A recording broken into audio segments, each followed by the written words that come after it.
I've been to awesome places, I've met beautiful faces, I've many unforgettable memories, and I realized when I let life happen and with arms wide open accept it for what it is, this gift called life not only become full of meaning but also a blessing.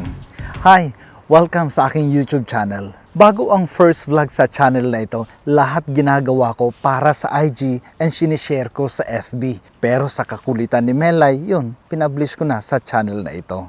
For your information, ang first ever vlog ay about sa youth ministry experience ko sa parokya ni San Vicente Ferrer sa Pandan, Antique.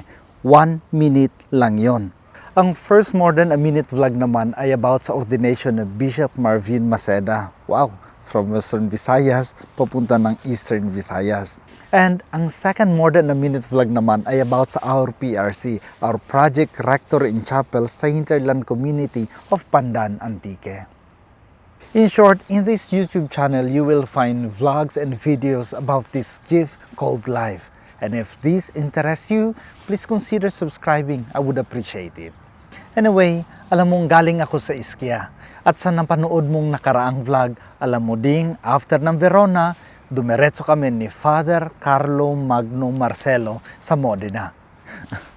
Personally, masasabi kong pagod na ako and kung may gusto ako, ito yon: maupo, kumain, matulog. Kasi naman, 3 full days ang naging ganap sa Verona.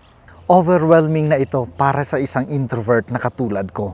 Kaya naman sabi ko sa sarili ko, I had enough. At sa totoo lang, nagplano akong sabihan si Father Graciano Gavioli, Padre, dito na lang ako sa rectory. Hindi na ako maglalakad, pwede si Father Carlo na lang. But I have to let life happen. At yun na nga nangyari. Nang nakasettle na kami sa room, lumabas kami ni Father Carlo para harapin ang community. Kasamang ibang mga parokyano, welcome kami sa isang merienda na inihanda rin ng bisita nila sa parokya. Claro, le facciamo il nostro programma a sedere. At kasama ang mga youth, nag-ikot kami sa town ng Modena. In-explain nila kung ano to, kung ano yun, at kung bakit ito naandito. Questo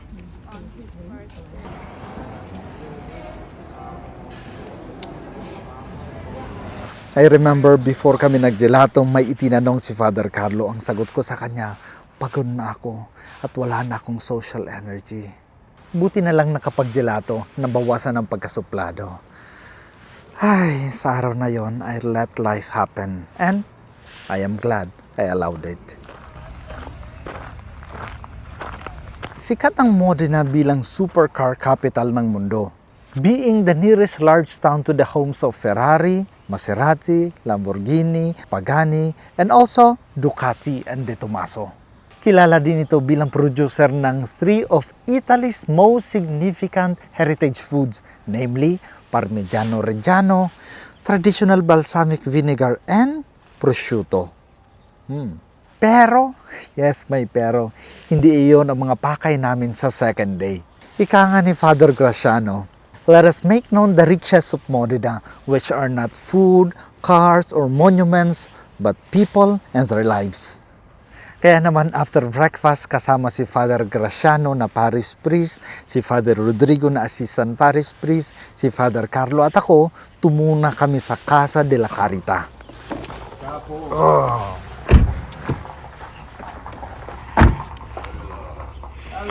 Kung saan first time ni Father Carlo nagmas ng Italian. At first time ko din magbasa ng gospel na Italian. Naalala ko tuloy yung mga time na nagbasa ako ng gospel o nagmisa sa Kiturkana in Kiswahili. Terrible. May 3 bagay akong masasabi sa experience ko sa Casa de la Carita. God is alive, the church is still significant, and God's love is concrete sa mga tao na nagmamahal sa mga kapatid natin sa bahay na yon. After siesta, bumisita kami sa bahay ng mga Focolarini. Very warm ang pag-welcome nila sa amin at very interested sila sa mga kwento namin. Naalala ko tuloy ang isa sa mga bagay na natutunan ko sa pagmimisyon sa Kenya. The heart of true Christian missionary spirituality is hospitality.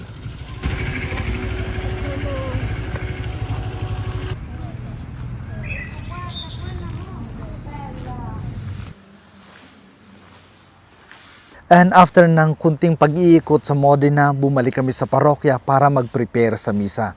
Si Father Carlo muli ang nagmisa, but this time ako naman ang nag-homily. Translate lang ni Father Graciano.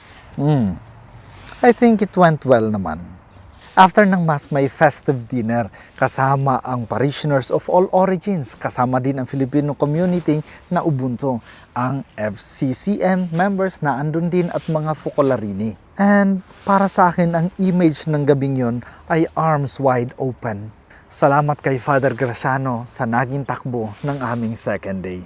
Ang natututunan namin sa Pontifical Gregorian University naging konkreto sa Modena.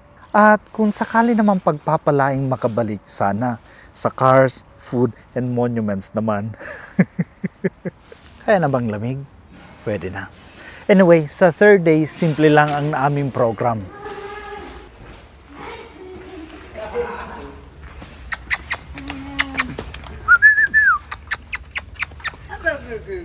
Bibisita sa Historic Center para ma-experience namin ang catechesis through art. After which, meeting kay Reverend Andrea Bruni, Director ng Catechetical Office ng Modena. May proposal kasi si Father Graciano, exchange catechism between Archdiocese of Manila and Diocese of Modena. Wow, di ba? Sana may sa katuparan. Balik natin to, hindi kaya. Malamig. 10 degrees pa. Whew. Ang Modena ay isa sa mga awesome places na napuntahan ko. Hanga ako sa community nila at for sure, dagdag ito sa mga unforgettable memories ko. Bakit umabot sa ganito ang aking realization? Simple lang ang sagot ko dyan. When I let life happen and with arms wide open, accept it for what it is, this gift called life do not only become full of meaning but also a blessing. Wow! Tapos na ang mga vlog sa Ischia, Verona, and Modena. Ano or saan naman kaya patungkol ang susunod na vlog? Abangan! At bago natin tapusin ang vlog na ito, gusto kong magpasalamat sa iyo for being here. I appreciate it. And just in case you forget, let me be the one to remind you. You are blessed, you are a blessing.